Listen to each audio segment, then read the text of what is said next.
जी, आज के लेक्चर का आगाज करते हैं। सबसे पहले प्रीवियस लेक्चर में से कोई क्वेश्चन पूछना चाहते हो तो पूछ लीजिए।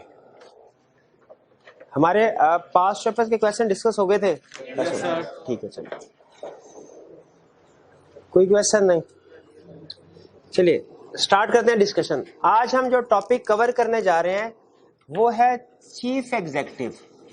चीफ एग्जीक्यूटिव के बारे में पहले बेसिक कंसेप्ट हम डिस्कस कर लेते हैं। चीफ एग्जीक्यूटिव है कौन? हमने ये स्टडी किया कि कंपनी के मालिक जो होते हैं वो मेंबर्स या शेयर होल्डर्स होते हैं, लेकिन टेक्निकल स्किल्स ना होने की वजह से नॉर्मली वो दूसरे लोगों को अपॉइंट करते हैं जिनमें टेक्निकल स्किल्स होती है ताकि वो कंपनी को चला सके, जिन्हें हम नाम देते हैं डायरेक्टर्स या बोर्ड ऑफ डायरेक्टर्स का। और हमने ये पढ़ा था कि डायरेक्टर्स या बोर्ड ऑफ डायरेक्टर्स एक तरह से एजेंट हैं मेंबर्स या शेयर होल्डर्स के। और हमने ये भी पढ़ा कि डायरेक्टर या बोर्ड ऑफ डायरेक्टर्स के लिए once in each quarter meeting करना लाजमी है। इसका मतलब है, इस प्रोविजन से हमें ये समझ आई कि लॉ ये कह रहा है कि 3 महीने में एक दफा लाजमी है, लेकिन फ्रीक्वेंटली अगर करना चाहे मीटिंग कर सकते हैं। जैसे हमने कुछ क्वेश्चन में पढ़ा कि वो मंथली बेसिस पे भी मीटिंग करते हैं, लेकिन डेली बेसिस पे इन लोगों का आना या वीकली बेसिस पे इन लोगों का कंपनी में आना जरूरी नहीं है। तो क्वेश्चन ये है कि वीकली बेसिस या डेली बेसिस पे भी जो कंपनीज की एक्टिविटीज वगैरह परफॉर्म की जा रही है, कोई ना कोई बंदा तो इनको मॉनिटर करने के लिए होना चाहिए और देखना चाहिए। देखें, डायरेक्टर्स का काम है स्ट्रेटजी मेकिंग, स्ट्रेटजी बनाना, पॉलिसीज बनाना। इन पॉलिसीज को इम्प्लीमेंट भी तो हर किसी ना किसी ने करना है ना, और रूटीन बेसिस के ऊपर चेक करना है क्या पॉलिसी सही तरीके से इम्प्लीमेंट हुई है, इनकी कहीं जगह में वायलेशन तो नहीं हो रही, या किसी पॉइंट पे इन पॉलिसीज को अगर चेंज करने की जरूरत है तो उसको हाईलाइट किया जाए उन एरियाज को। तो डे टू डे बेसिस पे भी कोई ना कोई बंदा ऐसा होना चाहिए जो कंपनी में मौजूद हो डेली बेसिस पे, और जितने भी ऑपरेशन है उसके ऊपर नजर रख रहा हो। डायरेक्टर्स तो फॉर एग्जाम्पल अगर मंथली बेसिस पे मिलेंगे, डायरेक्टर्स तो इस काबिल नहीं है कि वो डेली ऑपरेशंस के ऊपर नजर रख सके। तो इस मकसद के लिए डायरेक्टर्स एक पर्सन को अपॉइंट करते हैं जिसे कहते हैं चीफ एग्जीक्यूटिव। ये एक तरह से डायरेक्टर्स का भी एजेंट होता है। यानी देखें, डायरेक्टर्स बेसिकली इटसेल्फ भी एजेंट है शेयर होल्डर के, और आगे एजेंट का भी फर्दर एजेंट आ गया। वो कौन? Chief executive.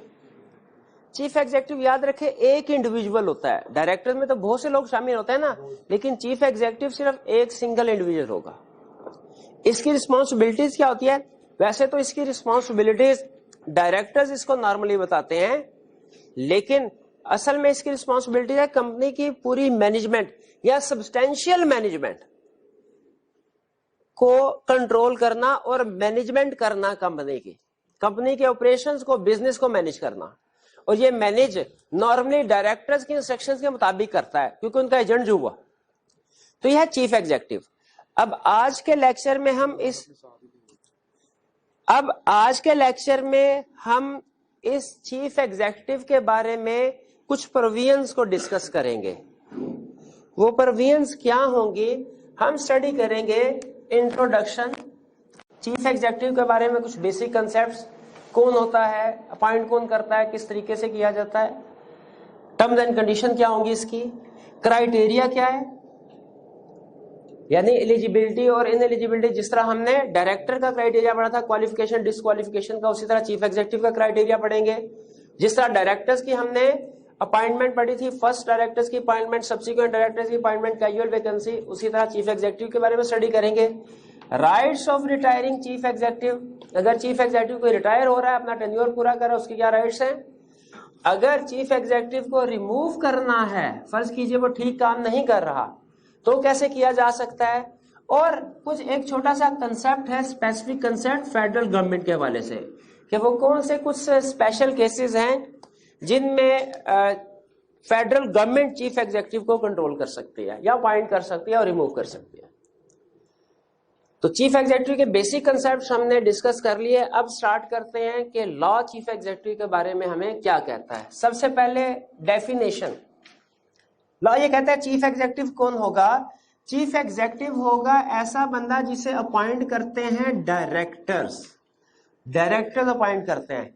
यहां पे एक बात समझ में आई कि मेंबर्स कभी भी चीफ एग्जीक्यूटिव को अपॉइंट नहीं करेंगे।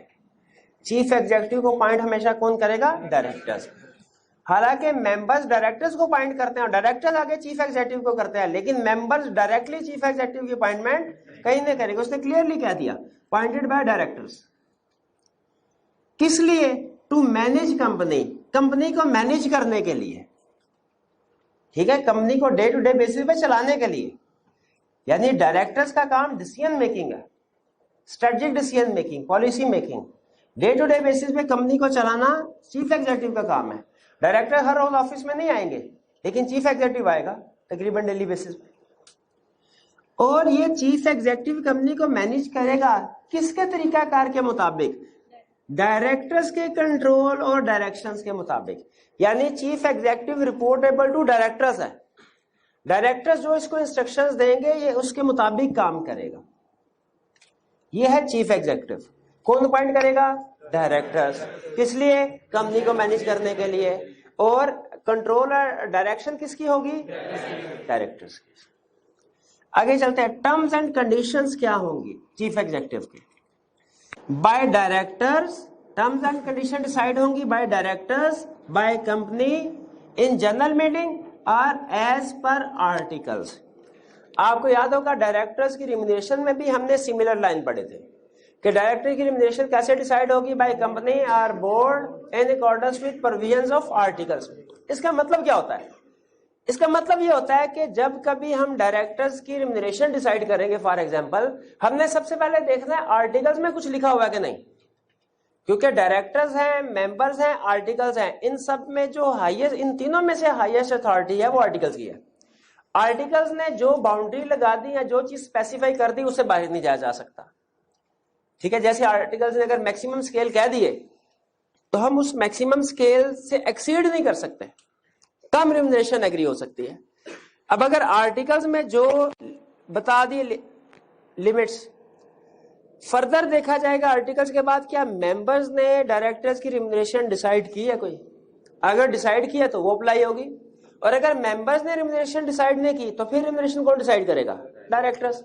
उसी तरह यहां पे भी जो चीफ एग्जीक्यूटिव की टर्म्स एंड कंडीशन है, सबसे पहले देखा जाएगा कि क्या आर्टिकल्स में उसकी टर्म्स एंड कंडीशन का जिक्र है। अगर आर्टिकल्स में चीफ एग्जीक्यूटिव की टर्म एंड कंडीशन का जिक्र है तो वो अप्लाई होंगी। अगर आर्टिकल्स में जिक्र नहीं है तो फिर देखा जाएगा क्या मेंबर्स ने जनरल मीटिंग में कोई terms and condition chief executive की डिसाइड की है। अगर की है तो फिर वो अप्लाई होगी, और अगर वहां पे भी नहीं की गई तो फिर टर्म्स एंड कंडीशन कौन डिसाइड करेगा? डायरेक्टर्स। यानी डायरेक्टर की ओपन उनके पास पावर नहीं है कि जैसे मर्जी डिसाइड कर दें, पावर है subject to articles and general meeting. Clear? अच्छा, यहां पे आर्टिकल्स की बात समझ आ रही है, डायरेक्टर्स की बात समझ आ रही है। कंपनी क्यों लफ्ज इस्तेमाल किया गया? इसके बजाय मेंबर का वर्ड यूज नहीं होना चाहिए था। मेंबर का वर्ड यूज, मैंने आपको बताया था कंपनी जो है ये एक जेनेरिक टर्म है, जनरल टर्म है। इस कंपनी में, कंपनी के अंदर जितनी भी पार्टीज हैं वो सारी आ जाती हैं। कंपनी से मुराद शेयर होल्डर्स या मेंबर्स भी हो सकते हैं, डायरेक्टर्स भी हो सकते हैं, कोई दूसरे ऑफिसर्स भी हो सकते हैं। डिपेंड करेगा कंटेक्स्ट पे। कंटेक्स्ट बताएगा कि यहाँ पे लफ्ज कंपनी से क्या मुराद है। जैसे यहाँ पे कंटेक्स्ट हमें बता रहा है कि यहाँ पे कंपनी से मुराद डायरेक्टर्स है, क्योंकि डायरेक्टर्स को लाता है। तो बाकी कौन लोग हैं जो जनरल मीटिंग को अटेंड करते हैं? वो मेंबर। तो ये कंटेक्स्ट बता रहा है कि यहाँ पे लफ्ज कंपनी से मुराद इसके मेंबर्स है। ये क्लियर होगा? टर्म्स एंड कंडीशन कौन डिसाइड करेगा? Directors are members of the company in general meeting as per articles. यानी आर्टिकल से बाहर नहीं जाएंगे, आर्टिकल्स के अंदर रहते हुए डिसाइड करेंगे। दूसरा, डीम्ड डायरेक्टर। डीम्ड डायरेक्टर, अच्छा, ये डीम्ड डायरेक्टर से समझाने से पहले मैं इसके क्राइटेरिया की तरफ आना चाहता हूं। Criteria, eligibility. अच्छा, क्राइटेरिया मैंने आपको एलिजिबिलिटी और इन एलिजिबिलिटी में फर्क बताया हुआ ना। इसे क्वालिफिकेशन, डिसक्वालिफिकेशन भी कहते हैं। एलिजिबिलिटी का मतलब वो चीजें जो होना जरूरी है, इन एलिजिबिलिटी का मतलब चीजें जो ना होना जरूरी है। अच्छा, चीफ एग्जीक्यूटिव का एलिजिबिलिटी क्राइटेरिया कह रहा है वो कोई भी पर्सन चीफ एग्जीक्यूटिव बन सकता है। क्या मतलब? कोई भी पर्सन? हाँ जी, कोई भी पर्सन। यानी अगर कोई कंपनी का शेयर होल्डर नहीं है वो भी चीफ एग्जीक्यूटिव बन सकता है। क्या कोई कंपनी का डायरेक्टर नहीं है वो भी चीफ एग्जीक्यूटिव बन सकता है? क्या कोई कंपनी का एम्प्लॉय नहीं है वो भी चीफ एग्जीक्यूटिव बन सकता है? जी बिल्कुल, एनी पर्सन का मतलब एनी पर्सन, कोई भी पर्सन कंपनी का चीफ एग्जीक्यूटिव बन सकता है। क्या उसका शेयर होल्डर होना जरूरी है? क्या उसका एम्प्लॉय होना जरूरी है? क्या उसका डायरेक्टर होना जरूरी है? नहीं। तो लॉ कहता है कोई भी बंदा चीफ एग्जीक्यूटिव बन सकता है। अब वापिस है डीम्ड डायरेक्टर की तरफ, लेकिन अगर आपने किसी ऐसे बंदे को चीफ एग्जीक्यूटिव बनाया जो डायरेक्टर नहीं है, तो लॉ कहता है एज्यूम किया जाएगा कि वो डायरेक्टर है, वो एज्यूम्ड डायरेक्टर होगा, उसे ऑनरेरी डायरेक्टर बना दिया जाएगा। बाज़ औक़ात लॉ में या इकोनॉमिक्स में पढ़ते हुए आप एक वर्ड यूज करते होंगे, एज्यूम्ड या assumption. It is assumed that depreciation method is this, या रेट ऑफ डेप्रिसिएशन दिस, या जो भी अजम्पशन है, जिसे आप काउंटिंग या इकोनॉमिक्स में कहते हैं ना अजम्पशन या एज्यूम्ड, उसे लॉ में कहते हैं डीम्ड। डीम्ड का मतलब 100% एज्यूम्ड ही है। तो यानी अगर जिस बंदे को चीफ एग्जीक्यूटिव बनाया वो ऑलरेडी डायरेक्टर नहीं है, तो वो क्या होगा? Assumed director. एज्यूम्ड डायरेक्टर का मतलब क्या है कि जो डायरेक्टर्स के ऊपर जितनी भी प्रोविजंस अप्लाई होती हैं वो चीफ एग्जीक्यूटिव में भी अप्लाई होंगी। जो डायरेक्टर्स की पावर हैं, जो डायरेक्टर्स की रिस्पॉन्सिबिलिटीज हैं, जो डायरेक्टर्स की ड्यूटीज हैं, जो उसकी डिस्क्वालिफिकेशन है, वो सारी की सारी इस पे भी अप्लाई होंगी। ये एक तरह से ऑनरेरी डायरेक्टर बन गया। अगर पहले नहीं था, अगर पहले ऑलरेडी डायरेक्टर था फिर तो है ही डायरेक्टर, एक्चुअल डायरेक्टर है। लेकिन अगर नहीं था तो इस पे डायरेक्टर्स की प्रोविजन सारी अप्लाई होंगी, इसे अज्यूम किया जाएगा कि ये भी डायरेक्टर है। ये डीम डायरेक्टर की बात समझ आ गई? आगे चले, not to engage in competing business. ये प्रोविजन ध्यान से सुन लीजिए, समझ लीजिए। ये मर्केंटाइल लॉ में पार्टनरशिप में दोबारा आएगी और वहां पे इसकी एप्लीकेशन थोड़ी सी ज्यादा होगी। कंसेप्ट क्या है? अच्छा मुझे ये बताइए, क्या डायरेक्टर एक से ज्यादा कंपनीज में डायरेक्टर हो सकता है? बड़ा बिल्कुल हो सकता है। मैक्सिमम कितनी कंपनीज में? 5 लिस्टेड कंपनी में डायरेक्टर हो सकता है मैक्सिमम। कोई हमने ये पढ़ा था कि कंपेटिटर कंपनी में डायरेक्टर नहीं हो सकता, क्या ये हमने पढ़ा था? नहीं, मैंने तो नहीं पढ़ा है, ये हमने नहीं पढ़ा था कि डायरेक्टर कंपेटिटर कंपनी में। इसका मतलब है एक डायरेक्टर किसी कंपेटिटर कंपनी में डायरेक्टर हो सकता है। लेकिन एक चीफ एग्जीक्यूटिव के बारे में रिस्ट्रिक्शन है। चीफ एग्जीक्यूटिव कंपेटिटर कंपनी में कंपीटिंग बिजनेस में इंगेज नहीं हो सकता। चीफ एग्जीक्यूटिव कंपीटिंग बिजनेस में इंगेज नहीं हो सकता। अच्छा, यहां पे तो फिर पहला सवाल ये जहन में आता है, चीफ एग्जीक्यूटिव को मना कर दिया, डायरेक्टर को क्यों नहीं मना किया? और भाई इसलिए कि chief executive day to day business को मैनेज कर रहा है, ये बिजनेस के अंदर ज्यादा घुसा हुआ है। डायरेक्टर ने तो महीने बाद 2 महीने बाद मीटिंग करनी है सिर्फ, और उन्होंने ओवरऑल डिसीजन करना है। बिजनेस के डिटेल के बारे में चीफ एग्जीक्यूटिव को ज्यादा इंफॉर्मेशन है, इसलिए इसकी पोजीशन ज्यादा क्रिटिकल है डायरेक्टर की निस्बत। चीफ एग्जीक्यूटिव की पोजीशन ज्यादा क्रिटिकल है, इसीलिए उन्होंने डायरेक्टर के बारे में रिस्ट्रिक्शन नहीं लगाई, लेकिन चीफ एग्जीक्यूटिव को कहा कंपीटिंग बिजनेस में इंगेज नहीं होगा। इसमें मेरा पहला क्वेश्चन, चले ये तो समझ आ गया कि डायरेक्टर को क्यों नहीं पाबंदी लगाई, चीफ एग्जीक्यूटिव क्यों लगाई।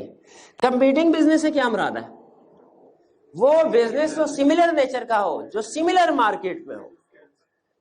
हाँ जी बिल्कुल, जैसे 2 एजुकेशनल इंस्टीट्यूट, पेप्सी और कोक, शाबाश, सिमिलर नेचर के हैं। एयरलाइंस में, टेक्सटाइल सेक्टर में, शुगर इंडस्ट्री में, ठीक है, बिल्कुल ठीक है, एग्जांपल समझ आ गया आपको। तो ये है कंपीटिंग बिजनेस, कंपेटिटर बिजनेस। तो इसका मतलब है कोक का चीफ एग्जीक्यूटिव पेप्सी का चीफ एग्जीक्यूटिव नहीं हो सकता। आगे चलते हैं। इंगेज का क्या मतलब है कि इंगेज नहीं होगा, उस बिजनेस में इंगेज नहीं होगा, मतलब उस बिजनेस को मैनेज भी नहीं करेगा, उसकी मैनेजमेंट में भी हिस्सेदार नहीं होगा, उसकी ओनरशिप में भी हिस्सेदार नहीं होगा, ना उसका शेयर होल्डर होगा, ना उसका डायरेक्टर होगा।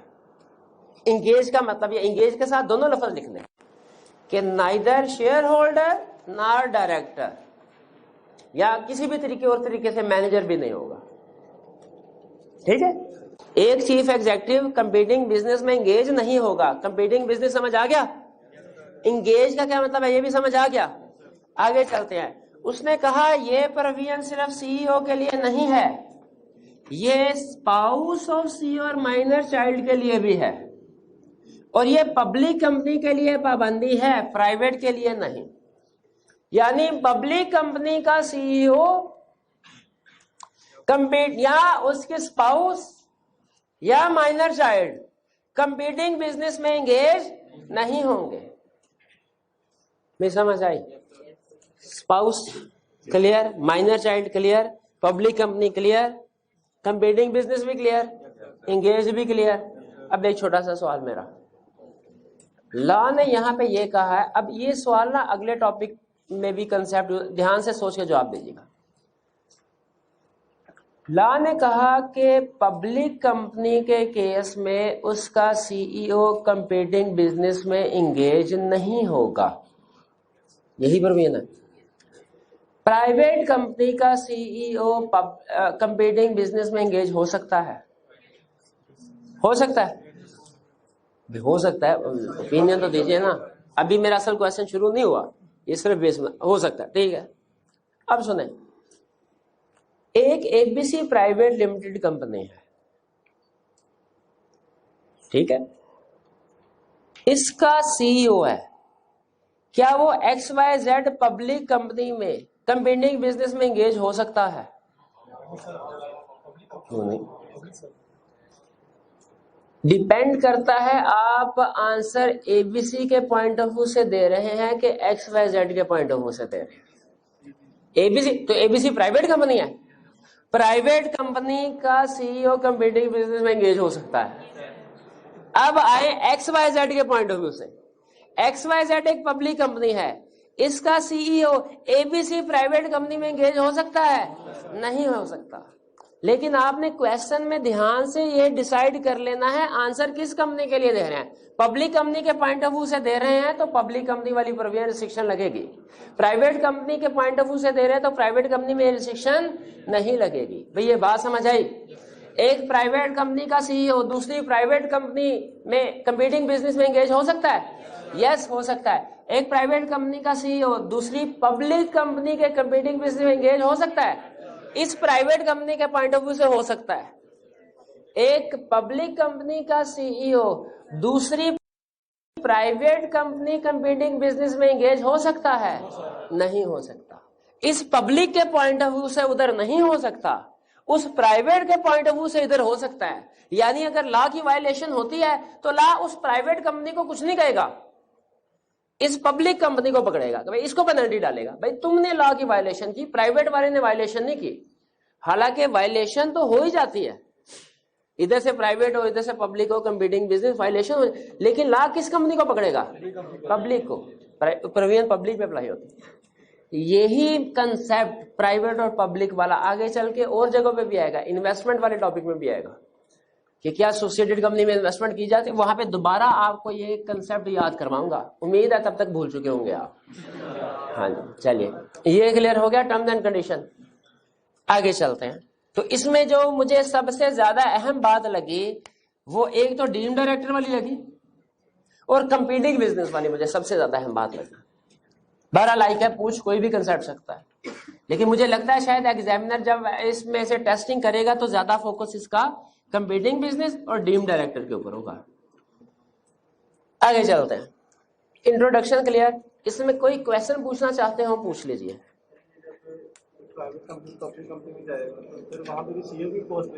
देखिए प्राइवेट कंपनी अगर एक सीईओ दूसरी कंपनी में जाता है तो वो कौन सी पोजीशन होगी कि वो हम समझेंगे कि वो मैनेज कर रहा है, कोई भी पोजीशन हो, वो सीईओ, वो डायरेक्टर हो, वो सीएफओ, वो मैनेजर हो, कोई भी पोजीशन हो, हम कहेंगे उससे कंपीटिंग बिजनेस होने नहीं चाहिए ना।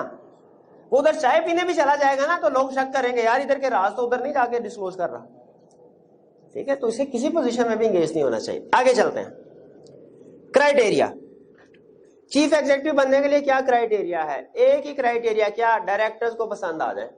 डायरेक्टर ने कहा भाई बंदा अच्छा हार्ड वर्किंग है, मेहनत करता है, हमारी कंपनी को बिजनेस को प्रमोट करेगा, ऊपर लेके जाएगा कंपनी को, तो और किसी क्राइटेरिया की जरूरत नहीं, आप चीफ एग्जीक्यूटिव पॉइंट हो सकते हैं। Any person can be appointed as chief executive, चाहे शेयर होल्डर है चाहे नहीं है, चाहे डायरेक्टर है चाहे नहीं है, चाहे एम्प्लॉय है चाहे नहीं है। ये तो हो गया एलिजिबिलिटी क्राइटेरिया। अच्छा, हमने डायरेक्टर में याद आ गया, डायरेक्टर्स का भी एलिजिबिलिटी क्राइटेरिया बड़ा था। वो क्या था? डायरेक्टर क्या चाहिए? नेचुरल पर्सन, शाबाश। मेंबर होना चाहिए स्वाय, अब और कोई नहीं बोलेगा, स्वाय 4 केसेस के, स्वाय, शाबाश। अब वो 4 केसेस कौन से थे? और कोई नहीं बोलेगा, और कोई नहीं बोलेगा। 4 केसेस कौन से हैं जिनमें एक नॉन मेंबर भी डायरेक्टर बन सकता है? होल टाइम एम्प्लॉय, जिसे एग्जीक्यूटिव डायरेक्टर कहा था, chief executive, director nominated by federal government और body corporate which is a member, director nominated by creditor, शाबाश। ये थे 4 केसेस। ये तो हो गया कॉलेज। अच्छा, अब आते हैं इनएलिजिबिलिटी क्राइटेरिया। क्या कह रहा है? कह रहा है कौन से लोग चीफ एग्जीक्यूटिव बनने के लिए इनएलिजिबल है? कह रहा है एज ऑफ डायरेक्टर। यानी क्या कहना चाह रहा है भाई, जो जो लोग डायरेक्टर बनने के लिए इनएलिजिबल है, वही वही लोग चीफ एग्जीक्यूटिव बनने के लिए भी इनएलिजिबल है। क्योंकि आपको याद होगा डीएम डायरेक्टर होता ना, तो जो डायरेक्टर के लिए इनएलिजिबल, चीफ एग्जीक्यूटिव के लिए भी इनएलिजिबल। अब फिर बता रहा हूं, जिससे पूछूं वही आंसर करे, क्योंकि मुझे भूल गया कि डायरेक्टर बनने के लिए पता नहीं कौन कौन से लोग इनएलिजिबल थे। बताइए मेरे भाई, कौन कौन से लोग इनएलिजिबल थे? Person of unsound mind, not a member, minor, national tax number नहीं है, और क्या बताया था? अच्छा, वैसे एग्जामिनर की रिक्वायरमेंट को नहीं समझ पाते आप। मैंने कहा था जिससे पूछूं वही बताए। अच्छा, नहीं, ये आपने इनएलिजिबिलिटी मुझे नहीं एंजॉय नहीं किया मैंने, ना ना ना।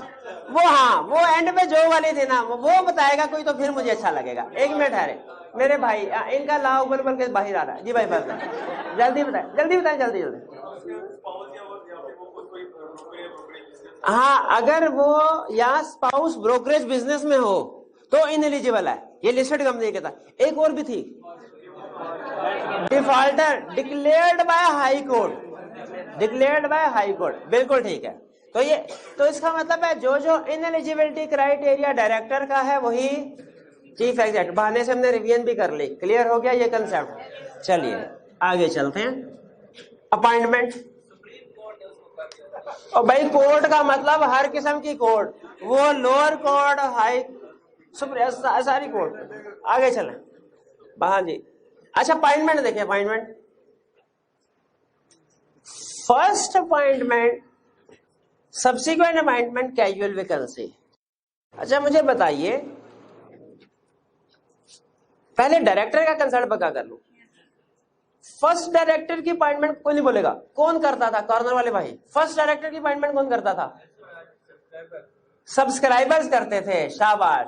और फर्स्ट डायरेक्टर का टेन्योर क्या होता था? Till first AGM.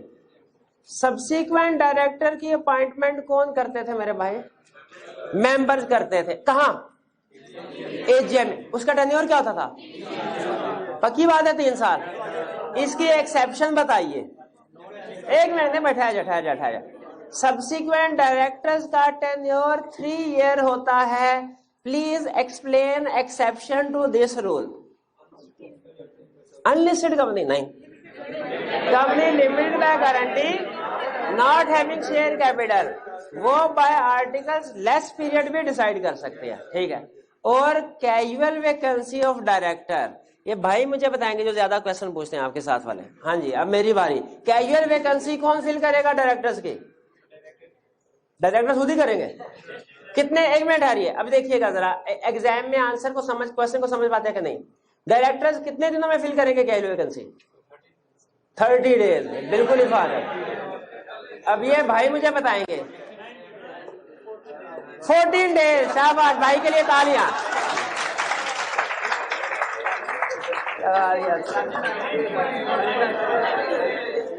गलत। 90, हाँ जी, लिस्टेड कंपनी, ये किसने बताना है? लिस्टेड कंपनी है 90 डेज, लिस्टेड कंपनी के लिए 90 डेज है, अनलिस्टेड के लिए नहीं उसने बताया। हाँ लिस्टेड का बताया, वही बताएंगे, तो साथ में मेंशन नहीं करेंगे लिस्टेड कंपनी। जब उसने बताया था 90 डेज, साथ बताया था कि नहीं कि लिस्टेड कंपनी के लिए है, तो आपको क्या मसला है? आपने भी बताना है लिस्टेड कंपनी के लिए। अच्छा, लेकिन एक चीज मुझे और बताइए, अनलिस्टेड कंपनी ने डायरेक्टर को अपॉइंट, कैजुअल वैकेंसी को अनलिस्टेड कंपनी ने क्या फिल करना है जी? लिस्टेड कंपनी के लिए रिक्वायर्ड है कैजुअल वैकेंसी फिल करना, अनलिस्टेड कंपनी के लिए रिक्वायर्ड है क्या? हाँ, रिक्वायर्ड नहीं है, लेकिन एक सूरत में रिक्वायर्ड हो जाती है, मिनिमम नंबर। हाँ बस ठीक है, डायरेक्टर वाला मुझे याद आ गया। अब चीफ एग्जीक्यूटिव मुझे लगता है आसानी से समझ आ जाएगा। एक होता है फर्स्ट चीफ एग्जीक्यूटिव, जैसे फर्स्ट डायरेक्टर थे, इसको कौन अपॉइंट करता है? सब्सक्राइबर। सब इसका टेन्योर क्या होता है? फर्स्ट एजीएम, वैसा ही। लेकिन मुझे सोच के बताइए, क्या इसकी जॉब की नेचर और डायरेक्टर्स की नेचर, दोनों में से ज्यादा क्रिटिकल जॉब की नेचर किसकी है? चीफ एग्जीक्यूटिव की। अगर डायरेक्टर्स है ना, उनमें से एक गलत बंदा, करप्ट बंदा आ जाए ना, उसको रिमूव किया जा सकता है, रिमूव इसको भी किया जा सकता है, लेकिन इसके पीरियड के लिए लॉ ने फ्लेक्सिबिलिटी रखी है। डायरेक्टर्स को रिमूव करना निस्बतन ज्यादा मुश्किल है, इसकी जॉब नेचर चूंकि क्रिटिकल है। वो अगर एक गलत डायरेक्टर आ भी गया तो चलो, बाकी के 10 डायरेक्टर और भी तो हैं, वो गलत फैसला नहीं करने देंगे उसको, ठीक है। और वैसे भी अगर फर्ज कीजिए कि उसको रिमूव नहीं किया जाता, तो फिर भी वो अकेला डिसीजन मेकिंग थोड़ी, मामला थोड़ी चला रहा है, बाकी दूसरे डायरेक्टर है, वो कंपनसेशन बैलेंसिंग हो जाती है। लेकिन अगर चीफ एग्जीक्यूटिव गलत हो, ये करप्ट हो, है भी एक पूरी कंपनी, मुझे बताइए कंपनी खतरे में है कि नहीं? तो इसके लिए लॉ ने इसको रिमूव करने, हटाने के लिए थोड़ी ज्यादा फ्लेक्सिबिलिटी रखी है लॉ ने। लॉ ने कहा है इसका टेन्योर फर्स्ट एजीएम तो होगा जिस तरह डायरेक्टर्स की तरह का था, लेकिन यहां पे लॉ ने क्वेश्चन रख दिया।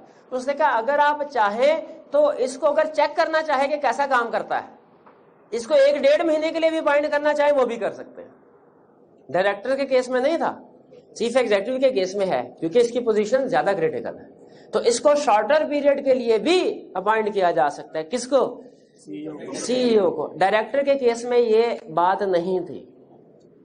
समझ आई कुछ? आगे चलते हैं। सब्सिक्वेंट चीफ एग्जीक्यूटिव कौन अपॉइंट करेगा?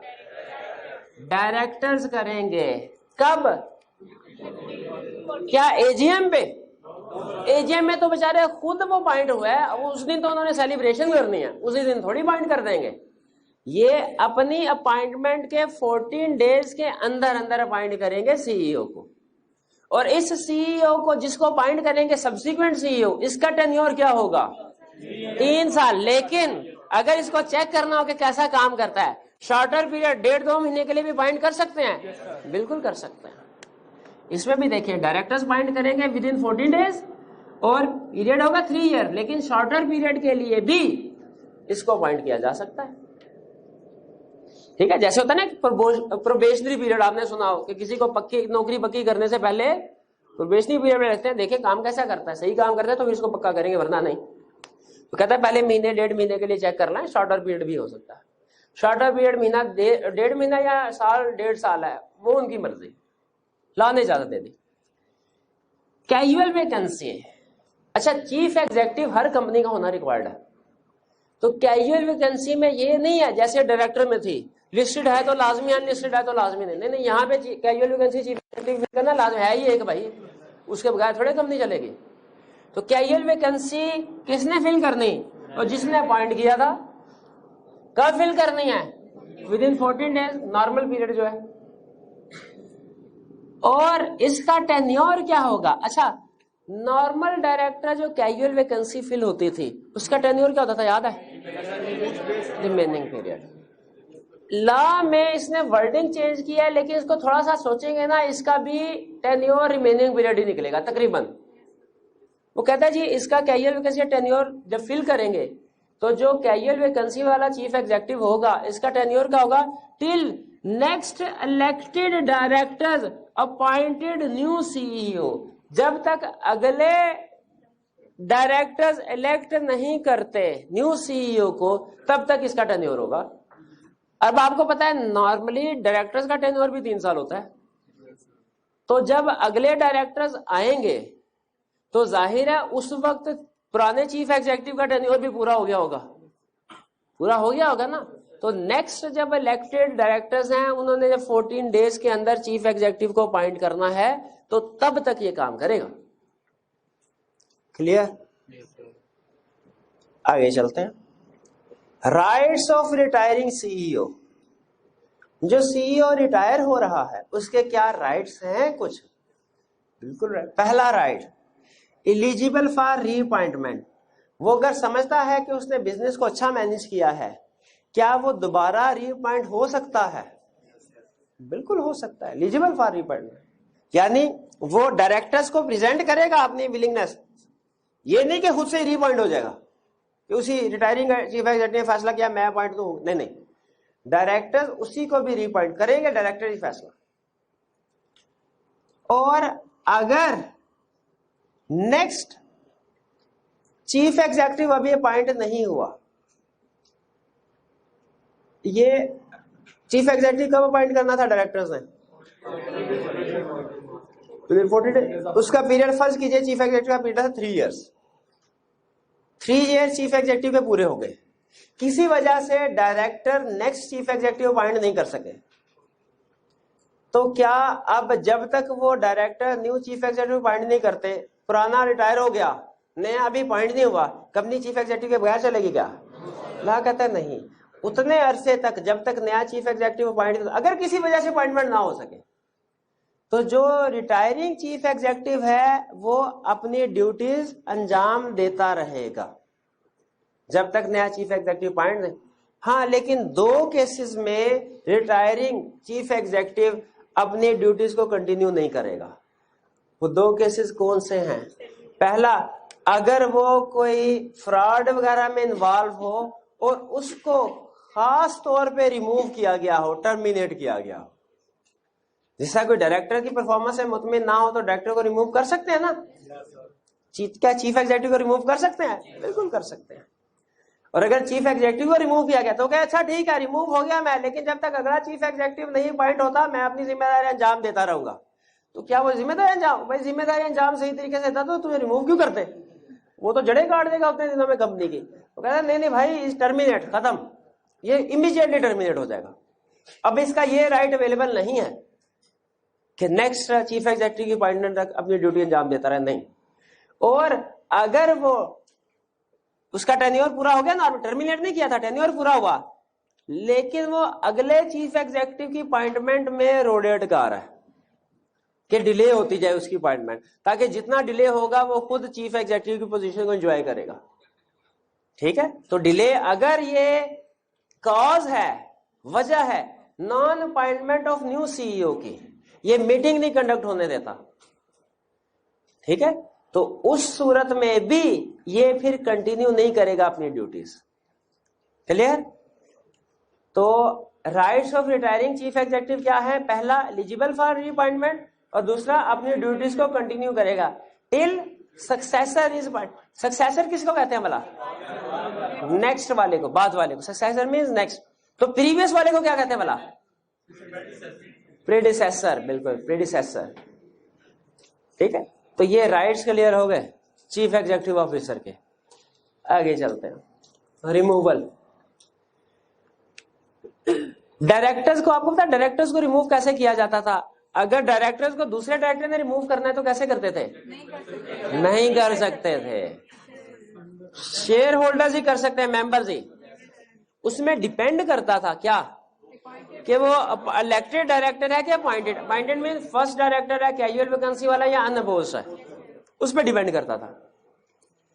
यहां पे चीफ एग्जीक्यूटिव को डायरेक्टर भी रिमूव कर सकते हैं, मेंबर भी कर सकते हैं। डायरेक्टर्स रिमूव करेंगे तो कैसे? 3/4, इसको 75% में कन्वर्ट ना करें, बेहतर है। लॉ ने जो टर्म जैसे बताई हुई है हम इसको वैसे ही यूज करेंगे। 3/4 मेजोरिटी के साथ रिमूव किया जा सकता है। और अगर मेंबर्स रिमूव करें स्पेशल रेजोल्यूशन से। क्लियर होगी ये बात? क्या चीफ एग्जीक्यूटिव को डायरेक्टर्स रिमूव कर सकते हैं? अगर कंपनी के 10 डायरेक्टर है, कितने डायरेक्टर चाहे तो रिमूवल हो सकती है? 8। इतना शुक्र है 7.5 नहीं कह दिया। 8 डायरेक्टर। और फर्ज कीजिए कंपनी के 100 मेंबर्स हैं और एक मेंबर ऐसा है जिसके पास 80% शेयर्स हैं, तो अब बताइए अब कितने मेंबर्स रिमूव कर सकते हैं? एक भी कर सकता है प्रोवाइडेड उसके कह 75% हो। तो ये डायरेक्टर्स में और मेंबर्स में फर्क समझ आया? डायरेक्टर सारे एक जैसे होते हैं, पढ़ा था, इक्वल पावर है। मेंबर सारे एक जैसे नहीं होते, जिसकी वोटिंग पावर या शेयर ज्यादा है उसकी वेटेज ज्यादा होगी। तो ये फर्क है, ठीक है। डायरेक्टर्स भी रिमूव कर सकते हैं, मेंबर्स भी। डायरेक्टर्स कैसे करेंगे? 3/4 मेजोरिटी। मेंबर्स कैसे रिमूव करेंगे?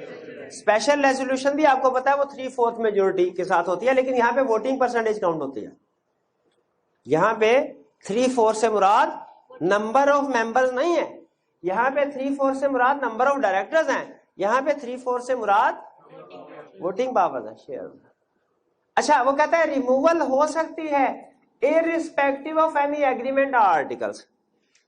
फर्ज कीजिए कंपेटिटर कंपनी का किसी दूसरी एयरलाइन का पीआईए का चीफ एग्जीक्यूटिव था, हम शाहीन एयरलाइंस वालों ने कहा भाईजान आ जाओ इधर। उन्होंने कहा ना वो कंपेटिंग बिजनेस वाली प्रोविजन है, मैं तो नहीं आ सकता इंगेज न्यूज। उन्होंने कहा अच्छा ऐसा करो उसको छोड़ के इधर आ जाओ। उन्होंने कहा मेरी इधर अच्छी भली नौकरी है, मैं भी छोड़ के आऊँ। अच्छा हम ज्यादा पैसे देते हैं। उन्होंने कहा नहीं, लेकिन यहाँ पे मुझे सिक्योरिटी है कि मुझे कोई 3 साल तक हटाएगा नहीं।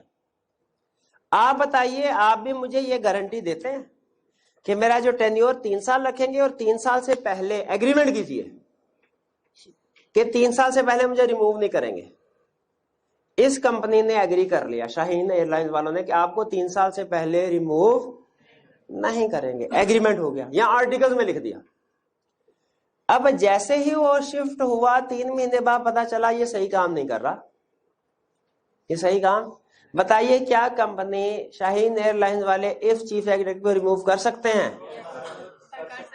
लॉ ने कहा कि देखें, नहीं तो क्या एक गलत फैसले की वजह से पूरी कंपनी डुबो दे? देखें चीफ एग्जीक्यूटिव आपको पता है कितनी क्रिटिकल पोजीशन है उसकी, तो पूरी कंपनी। अब लॉ कहता है नहीं, कहता है इस केस में, खास तौर पे चीफ एग्जीक्यूटिव के केस में, इररिस्पेक्टिव ऑफ एनी एग्रीमेंट और आर्टिकल। इररिस्पेक्टिव का मतलब है इग्नोरिंग, नॉट कंसीडरिंग। आपका कोई भी चाहे एग्रीमेंट हुआ हो, चाहे आपने आर्टिकल में क्यों ना मेंशन किया हो कि चीफ एग्जीक्यूटिव का टेन्योर 3 साल होगा, उससे कम नहीं होगा, चाहे कुछ भी एग्रीमेंट किया हो, आर्टिकल्स में कुछ भी लिखा हो, कोई भी चीफ एग्जीक्यूटिव है उसे स्टिल रिमूव किया जा सकता है, उसे स्टिल रिमूव किया जा सकता है, चाहे एग्रीमेंट क्यों ना उसके साथ हुआ हो, चाहे आर्टिकल्स में ये बात क्यों ना लिखी हो। फिर इसके बाद power of direct federal government. Federal government क्या किसी कंपनी में इन्वेस्टमेंट कर सकती है? उसके शेयर्स खरीद सकते हैं, डायरेक्टर को भी नॉमिनेट कर सकती है, चीफ एग्जीक्यूटिव भी अपॉइंट कर सकती है। चीफ है, अगर मेजोरिटी डायरेक्टर, अब देखें चीफ एग्जीक्यूटिव अपॉइंट किसने करना है? तो अगर majority of directors federal government appoint कर दे तो एक तरह से चीफ एग्जीक्यूटिव भी अपॉइंट करने की पावर इसके पास नहीं आ गई, तो ये अपॉइंट कर सकते हैं चीफ एग्जीक्यूटिव को, प्रोवाइडेड क्या रिमूव कर सकते हैं? कैसे रिमूव कर सकते हैं chief executive? Majority of director तो रिमूव कर ही नहीं सकते। रिमूव करने के लिए तो 3/4 मेजोरिटी चाहिए डायरेक्टर की, उसके पास मेजोरिटी तो है, यानी 51%, 55, 60% डायरेक्टर्स तो हैं, अपॉइंट तो कर लिया। देखें चीफ एग्जीक्यूटिव अपॉइंट होता है मेजोरिटी ऑफ डायरेक्टर से, रिमूव मेजोरिटी ऑफ डायरेक्टर से नहीं होता। रिमूव करने के लिए 3/4 मेजोरिटी चाहिए, जो कि गवर्नमेंट के पास नहीं है।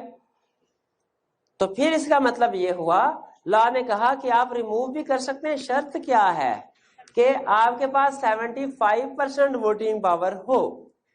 आप एज डायरेक्टर रिमूव नहीं करवा सकेंगे, लेकिन एज मेंबर रिमूव करवा सकेंगे। तो क्या फेडरल गवर्नमेंट चीफ एग्जेक्टिव को अपॉइंट कर सकती है? क्या condition? Majority of directors appoint करने के बाद फेडरल गवर्नमेंट के पास हो तो अपने डायरेक्टर्स को कहे कि भाई इस बंदे को चीफ एग्जेक्टिव बनाओ, वो जाहिर है गवर्नमेंट के इशारों पे काम करेंगे। रिमूव कर सकती है कैसे? और टर्म्स एंड कंडीशन भी ये डिसाइड कर सकते हैं फेडरल गवर्नमेंट। क्लियर? ये थे हमारे चीफ एग्जेक्टिव के कंसेप्ट। आपने डायरेक्टर में से भी कोई सीईओ बन सकता है? जी जी बिल्कुल सर, अगर दो डायरेक्टर के आपस में डिबेट हो जाएगा, मैंने सीईओ बनना, दूसरा मैंने बनना, सर फिर क्या कैसे? एक डायरेक्टर मैंने सीईओ बनना था, नहीं मैंने बनना है, पहला कहने मेरी बचपन से ख्वाहिश थी, वो कहे नहीं मैं सीईओ ना बना तो मैं खुदकुशी कर लूंगा, लड़ाई झगड़ा हो जाए। तो भाई किसकी मानी जाएगी? किसी की भी नहीं, किसी की भी नहीं। दोनों विलिंग है ना, जिसको मेजोरिटी ऑफ डायरेक्टर्स वोट देंगे उसको मानी जाएगी, उसकी मानी जाएगी। मैं जाके पीआई वाले को नहीं मुझे चीफ एग्जेक्टिव बनाओगे, बनाएंगे वो कहेंगे बाहर की तरफ से director majority of director decide करेंगे। मेजोरिटी ऑफ डायरेक्टर जिसकी तरफ हुए वो चीफ एग्जेक्टिव। ठीक है जी, और भी क्वेश्चन? जी भाई।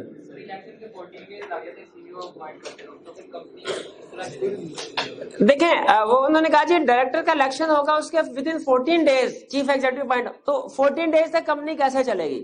देखिए उसके लिए कोई एक्टिंग सीईओ बना लेते हैं या किसी और बंदे को आर्जी तौर पे ये सीईओ की रिस्पॉन्सिबिलिटी दे दी जाती है। सीईओ होता नहीं है लेकिन आर्जी तौर पे किसी को उसकी रिस्पॉन्सिबिलिटी देके तुम ये काम कर लो। जैसे सीएफओ को कहा जाता है यार सीईओ हफ्ते डेढ़ हफ्ते की बात है, थोड़ा सा एक्स्ट्रा काम तुम ये साथ इसका सीईओ वाला कर लो, वो ठीक है, वो सीईओ नहीं होगा लेकिन सीईओ वाले काम वो कर रहा होगा सीएफओ फिर। ठीक है जी, जी मेरे भाई।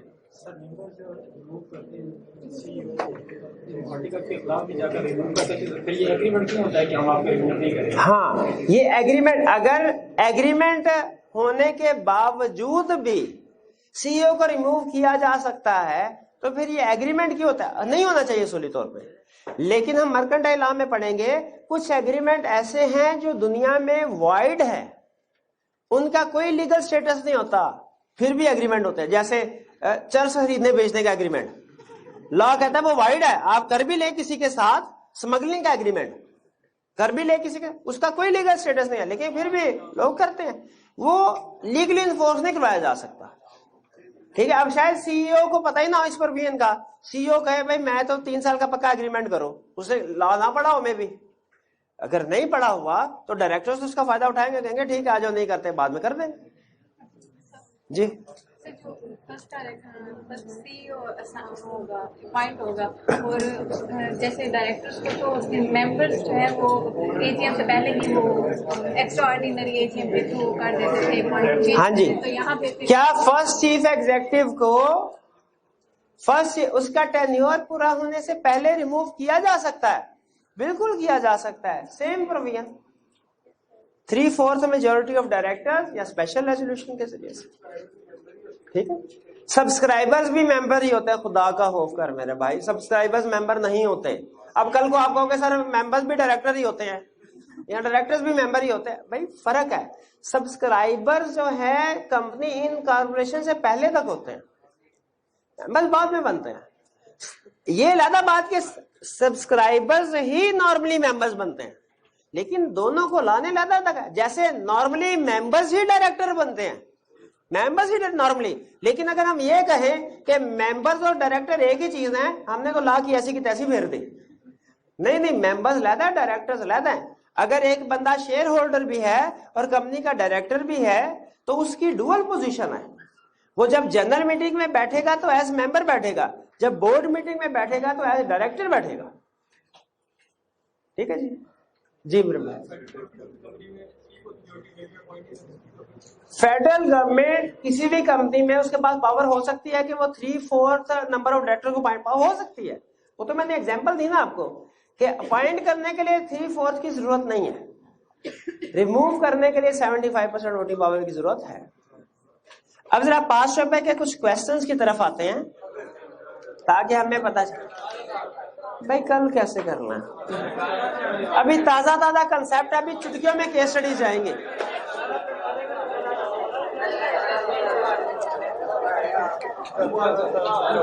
अच्छा चले क्वेश्चन पूछे। अगर बोंगा क्वेश्चन पूछा तो मैं केस स्टडी करवा दूंगा। फ्रॉड करेगा तो उसे निकाल दिया जाएगा, तो अगली अपॉइंटमेंट तक कौन काम करेगा? अगली अपॉइंटमेंट तक कौन काम करेगा, ये भी भाई ने क्वेश्चन पूछा था अभी थोड़ी देर पहले। ठीक है, हाँ केस स्टडी होगी पक्की आज और शुक्र। अच्छा एक ही कराऊंगा मैं अपनी इस लर्निंग ऑब्जेक्टिव में। मेरी जो फेवरेट केस स्टडी है सिर्फ वो करवाना चाह रहा हूँ। 61 पे आइए, 61 पे आइए, 61 पे आ जाए। बाकी के क्वेश्चन इंशाल्लाह कल, क्योंकि मैं चाह रहा हूं ये केस स्टडी कर ले, ये मुझे बहुत पसंद है case study. In the first meeting of directors of Hamid textile mills limited HTML, a listed company को अंडरलाइन कर लें। The name of Mr Imran was propose for appointment as chief executive of the company. Mr Imran का नाम propose किया गया, भाई इसको chief executive बनाते हैं। Mr Jamal oppose the proposal on the following ground. उसने कहा नहीं भाई इसको ना बनाओ। तो पूछा क्यों ना बनाए? उन्होंने कहा अभी बताता हूं। पहला पॉइंट, दूसरा पॉइंट, तीसरा। पहला point, mister Imran is the chief executive officer of textile mills limited. ठीक है, गलत। मिस्टर इमरान नहीं है, मिसेज इमरान है। देखा, स्किप कर गया।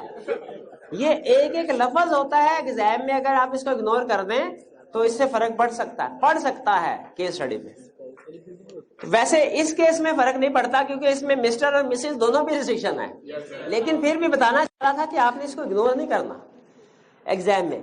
Mrs Imran chief executive of, तो ठीक है वो प्राइवेट कंपनी में है तो स्पाउस है, ये खुद तो नहीं है ना। अच्छा फिर भी नहीं कर सकता, यानी स्पाउस में भी रिस्ट्रिक्शन है। मैं पहले देख लूं किधर थी वाला। हाँ ये नॉट टू एंगेज इन, हाँ स्पाउस भी नहीं और माइनर चाइल्ड भी नहीं, लेकिन साथ ही मुझे एक और भी नजर आ गया, पब्लिक कंपनी। ये तो प्राइवेट कंपनी है। हाँ, हम किस कंपनी के पॉइंट ऑफ व्यू से एनालिसिस कर रहे हैं? हम HTML के पॉइंट ऑफ व्यू से कर रहे हैं। तो बिल्कुल HTML में जो ये बिल्कुल ठीक है, mister Imran chief executive point नहीं हो सकता क्योंकि इसकी स्पाउस कंपीटिंग बिजनेस में इंगेज्ड है। स्पाउस कंपीटिंग बिजनेस में इंगेज्ड है, ठीक है ना। चीफ एग्जीक्यूटिव है तो उसका मतलब है इंगेज्ड है। मैनेजमेंट चीफ एंगेजमेंट में, इंगेज लफ्ज में ओनरशिप भी आती है, मैनेजमेंट भी। One clear? यानी इसमें अपॉइंटमेंट नहीं हो सकती वन के मुताबिक। टू के मुताबिक देखते हैं। Mister Imran is involve in the business of stock brokerage. Stock तो नहीं, क्यों नहीं होनी चाहिए? अच्छा, स्टॉक ब्रोकर अगर कोई हो तो वो इनएलिजिबल है, लेकिन वो तो डायरेक्टर बनने के लिए इनएलिजिबल है। ये तो चीफ एग्जीक्यूटिव बनने जा रहा है। अच्छा हाँ सॉरी, डीम्ड डायरेक्टर है, इसलिए जो इनएलिजिबिलिटी डायरेक्टर्स की है वही चीफ एग्जीक्यूटिव की है। बिल्कुल ठीक है, सेकंड में भी नहीं बन सकता जीरा। थर्ड में mister Imran is not a member of HTML, तो इसमें भी नहीं बन सकता। इसमें बन सकता है क्या? एक नॉन मेंबर जो कंपनी का मेंबर नहीं है वो चीफ एग्जीक्यूटिव बन सकता है? कहाँ लिखा हुआ है? एलिजिबिलिटी में। एनी मेंबर बन सकता है, सॉरी एनी पर्सन बन सकता है। मेंबर होना लाजमी नहीं, एम्प्लॉय होना लाजमी नहीं, और डायरेक्टर होना भी लाजमी नहीं। क्लियर? छोटी सी केस स्टडी थी ना, एक और हो जाए नहीं? चले फिर मुझे ठीक है, वचन दीजिए मुझे कि आप पूरी तपस्या के साथ ये सारी कंसेप्ट रिव्यू क्वेश्चन भी और केस स्टडी भी ये अटेम्प्ट करके आएंगे। शपथ? हाँ शपथ, ये पक्की बात है। ये सारे कंसेप्ट रिव्यू क्वेश्चन भी और केस स्टडीज भी, ये दोनों ही अहम है इस कंसेप्ट में।